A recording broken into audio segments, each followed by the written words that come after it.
কি খবৰ ৰাইজ, ৰ'ব ভিডিঅ'টো স্কিপ নকৰাকৈ চাই যাওক। আজি মানে ক'বলৈ আহিছোঁ আপোনালোকৰ সন্মুখত। আজি মানে আমাৰ নতুন ইউটিউব চেনেল এটা খোলা হ'ল, যোনটোত আপোনালোকে পাব অকল শ্বৰ্ট ফিল্ম পাব, আছামিজ শ্বৰ্ট ফিল্ম পাব, আছামিজ ৱেব ছিৰিজ পাব আৰু তাত মানে আমি মানে শ্বৰ্ট ফিল্মবিলাক দিম। আৰু আজি মানে আমাৰ যোনখন শ্বৰ্ট ফিল্ম আহিব, নামটো মই এতিয়াই কৈ দিছোঁ আপোনালোকৰ আগত। শ্বৰ্ট ফিল্মখনৰ নাম হ'ব তিনি পাতৰ নাওখনৰ শ্বুটিং ষ্টাৰ্ট এতিয়ালৈকে অলৰেডি হ'ল, কিন্তু দিয়া সময় লাগিব। আৰু আজি এটা প্ৰমো দিলোঁ, আপোনালোকে তাত গৈ পিনে আমাৰ যোনটো KMS অফিচিয়েল ইউটিউব চেনেলত গৈ পিনে চাই ল'ব কেনেকুৱা লাগিছে প্ৰমোটো। আপোনালোকক এতিয়া অকণমান দেখাই দিছোঁ।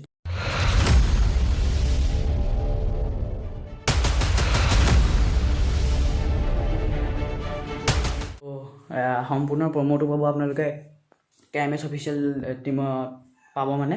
আৰু তাত আমি প্ৰথম চিনেমাখন দিম তিনি পাতৰ নাও, কিন্তু দিয়া সময় লাগিব। যেতিয়ালৈকে 1000 ছাবস্ক্ৰাইবাৰ নহয় তেতিয়ালৈকে দিয়া নহ'ব। আৰু যেতিয়ালৈকে 1000 ছাবস্ক্ৰাইব হ'ব তেতিয়া আমাৰ চিনেমাখন ৰিলিজ কৰিম। আপোনালোকে জল্দি 1000 ছাবস্ক্ৰাইব কৰি দিব। আজিলৈ ইমানেই।